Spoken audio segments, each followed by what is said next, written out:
20 నుంచి 30 గంటలు ఎవరైతే క్యూ లైన్‌లో ఉండి దర్శనం చేసుకుంటున్నారో, ఆర్టిఫిషియల్ ఇంటెలిజెన్స్ సహకారంతో కొంతమంది కన్సల్టెన్సీని కన్సల్ట్ చేసి వాళ్ళకి 2-3 గంటల్లోనే దర్శనం అయ్యేలాగా నిర్ణయం తీసుకున్నాం.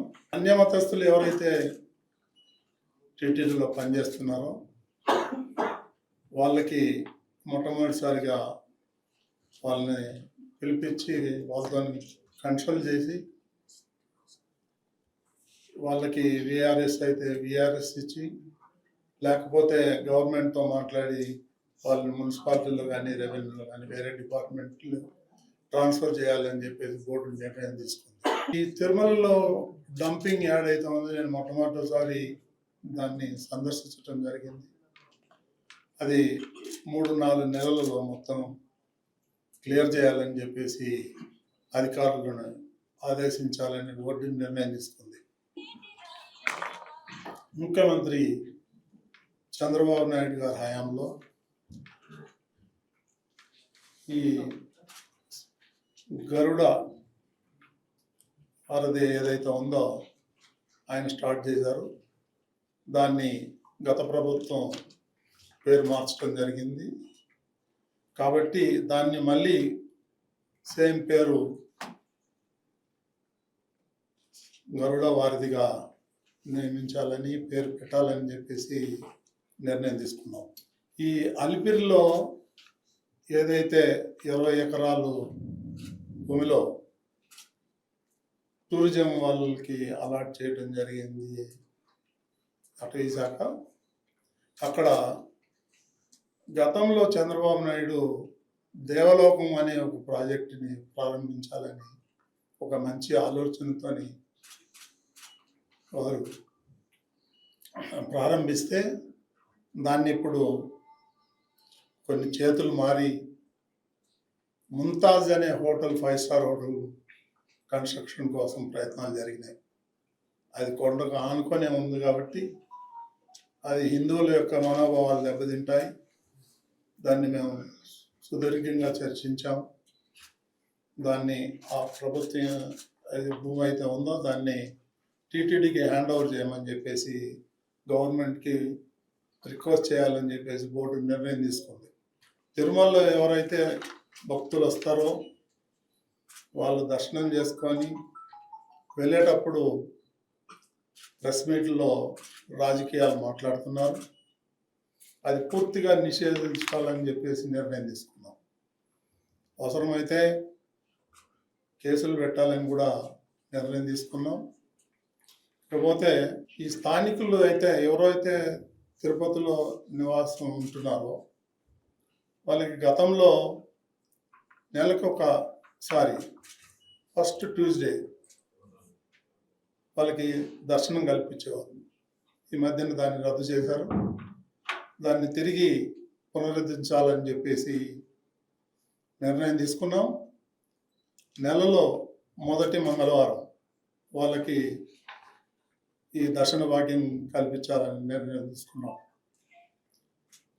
అదేవిధంగా శ్రీవాణి ట్రస్ట్ ఏదైతే ఉందో ఆ ట్రస్ట్ని రద్దు చేసి దాన్ని మెయిన్ అకౌంట్లోనే, అంటే ఆ శ్రీవాణి అనే స్కీమ్ ఉంటుంది, ఆ పేరు మాత్రం కొన్ని అపోహలు ఉన్నాయి కాబట్టి మెయిన్ అకౌంట్లోనే మెర్జ్ చేద్దాం, దాన్ని సపరేట్ అకౌంట్ కాకుండా మెయిన్ అకౌంట్లోనే వేయాలని చెప్పి నిపుణుల్ని సంప్రదించి వాళ్ళు ఏ విధమైనటువంటి సలహాలు ఇస్తారో దాన్ని బట్టి నేను నిర్ణయం తీసుకోవడం జరుగుతుంది.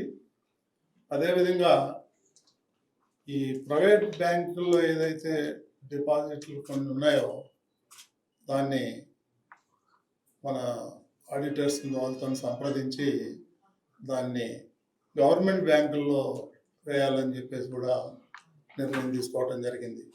నిత్య అన్నదానం ఏదైతే జరుగుతూ ఉందో దాంట్లో ఇంకా క్వాలిటీ మెరుగుపరిచి ఇంకా ఒక ఐటెంని చేర్చాలి భక్తుల కోసం అని చెప్పేసి కూడా నిర్ణయం జరిగింది.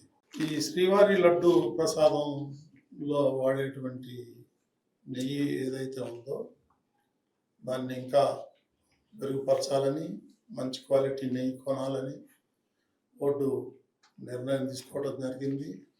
దానికి ఒక నిపుణుల కమిటీని ఏర్పాటు చేయాలని కూడా నిర్ణయం తీసుకున్నాం.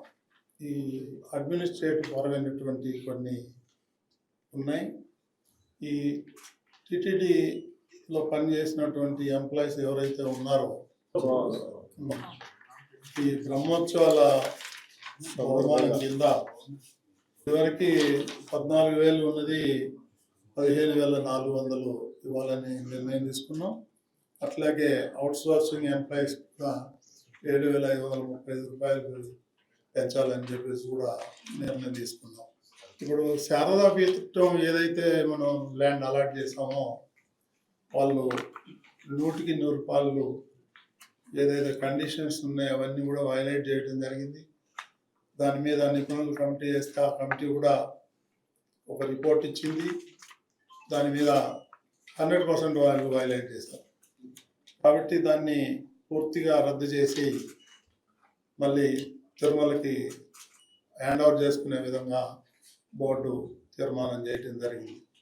అదేవిధంగా ఈ టూరిజం కింద సుమారు 4,000 టికెట్లు ఇస్తున్నాము ప్రతిరోజు. అది బాగా మిస్యూజ్ అవుతుంది. దాన్ని పూర్తిగా రద్దు చేయాలని చెప్పి నిర్ణయం తీసుకున్నాం. ఇక టూరిజం, ఇది టూరిజం సెంటర్ కాదు, ఇది పిలిగ్రిమ్ సెంటర్. మనకు అవసరం లేదు. చాలా మిస్యూజ్ జరుగుతుంది. దాని మీద మన విజిలెన్స్ వాళ్ళు కూడా ఎంక్వైరీ చేశారు. అది నిజమని తేలింది. కాబట్టి దాన్ని పూర్తిగా రద్దు చేయాలని. There is no tourism, only pilgrims. Yes, మొత్తం డిస్మాంట్లింగ్ చేద్దాం. ఎందుకంటే 100% వైలేషన్. బౌండరీస్లో 1 feet కూడా వదలలేదు. లీజ్కి ఇచ్చాం. సో లీజ్ క్యాన్సిల్ చేసి మనం బిల్డింగ్ హ్యాండ్ ఓవర్ చేస్తాం. మనం వాళ్ళకేమీ ఇవ్వలేదు, ఓన్లీ లీజ్.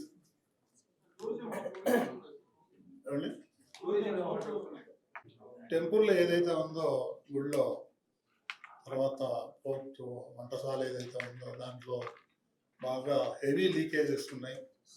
వర్షాకాలం చాలా ఇబ్బందిగా ఉంది. దాన్ని రిపేర్లు చేయడానికి టీవీఎస్ అనే సంస్థ ముందుకు వచ్చింది.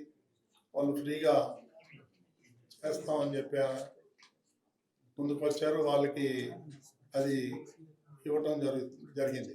అన్నదానం కాంప్లెక్స్లో మొత్తం అన్నదానం ట్రస్ట్ కింద ఉన్న అన్నదానం మనం ఏది చేస్తున్నామో రోజుకి 2,30,000 మందికి, అంటే 30,000 పోర్షన్స్ మనం ఇస్తున్నాము, సర్వీస్ చేస్తున్నాము.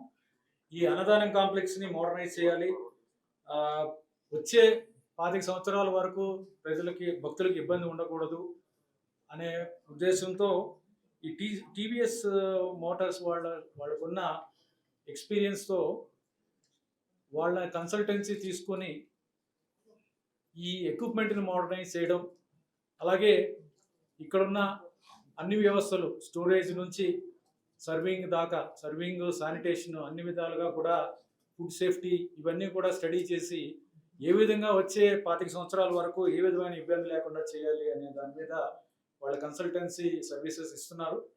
వాళ్ళ హొసూర్ ప్లాంట్ కూడా, హొసూర్ దగ్గర వాళ్ళకున్న ఫ్యాక్టరీలో కూడా రోజుకు 30,000 మంది భోజనాలు చేస్తారు. వాళ్ళకు కూడా మంచి ఎక్స్పీరియన్స్ ఉంది. వాళ్ళు కూడా వచ్చి స్టడీ చేశారు. వాళ్ళని ఎంగేజ్ చేసుకోవడానికి కన్సల్టెన్సీ కోసం బోర్డు అప్రూవల్ ఇవ్వడం జరిగింది. అదొకటి తీసుకోవడం జరిగింది, నిర్ణయం తీసుకోవడం జరిగింది. కన్సల్టెన్సీ అయిన తర్వాత ఆ ఎక్విప్మెంట్ ఏం కావాలి, ఎడిషనల్గా ఏం కావాలి, ఏమేమి మోడర్నైజ్ చేయాలి, ఏమేమి కన్స్ట్రక్షన్స్ చేయాలి, ఇవన్నీ కూడా నిర్ణయించడం జరుగుతుంది. ఇందాక ఈ ఆర్టిఫిషియల్ ఇంటెలిజెన్స్ యూజ్ చేసి ఎలా చేస్తారనేది అడిగారు. ఇప్పుడు మనకున్న సమస్య ఏంటంటే ఎస్సీడీ టికెట్స్ ఎలాగ ఇస్తున్నాం, ఎస్ఎస్డి టికెట్స్ ఇస్తున్నాం, స్లాటెడ్ దర్శనం. ఎస్సీడీలో కూడా టైం అది చెప్తాము. బట్ మనకి ముఖ్యంగా సర్వదర్శనం వాళ్ళు ఎక్కువ టైం వెయిట్ చేయాల్సి వస్తుంది. ఒక్కొక్కసారి 30 గంటలు కూడా అయిపోతుంది. ఈ టైంని ఎలా రెడ్యూస్ చేయొచ్చు, ఏ విధంగా ఎస్ఎస్డి టోకెన్స్ పెంచవచ్చు, SSD tokens beyond a point పెంచితే ఈ ఎస్డి వాళ్ళ మనకి కొద్దిగా ఇబ్బంది అవుతుంది, ఎందుకంటే ఎస్డి లైన్ ఎప్పుడూ ఉంటుంది.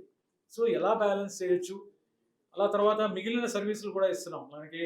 వివి బ్రేక్ దర్శన్ కానీ, ఎస్సిడి కానీ, లేకపోతే ఇప్పుడు టూరిజం లేదు, ఇంతకుముందు టూరిజం ఉండేది, వర్చువల్ కోట ఉంది, ఇవన్నీ కూడా స్టడీ చేసి ఏ విధంగా చేస్తే వాళ్ళకి మినిమం టైంలో అవ్వడానికి అవకాశం ఉంది, క్యూ లైన్లో అంతసేపు వెయిట్ చేయాల్సిన అవసరం లేకుండా. చైర్మన్ గారి ఉద్దేశం ఏంటంటే, బోర్డు యొక్క ఉద్దేశం అంతసేపు ఉంచడం అనేది 20-30 గంటలు, ఒక్కొక్కసారి 30 గంటలు, వీకెండ్స్లో 3 రోజులు హాలిడేస్ వచ్చినప్పుడు ఎక్కువ రష్ ఉన్నప్పుడు అంతసేపు ఉంచాల్సిన అవసరం ఉండకూడదు. ఈ మోడర్న్ టెక్నాలజీ వచ్చిన ఈ టైంలో ఇవన్నీ ప్రాపర్గా స్టడీ చేసి ఒక కన్సల్టెంట్ని ఎంగేజ్ చేసి, మేము అనుకుంటున్నది ఐఏఎం పేరున్న ఐఏఎం ఎవరినైనా కన్సల్ట్ చేసి వాళ్ళ దగ్గర నుంచి ఒక టీంను పంపించి స్టడీ చేసి ఏ విధంగా బెస్ట్ ఉన్న కన్స్టెంట్స్లో ఏ విధంగా బెస్ట్గా చేసి వీళ్ళకి 2-3 గంటల్లో దర్శనం అయ్యేలాగా.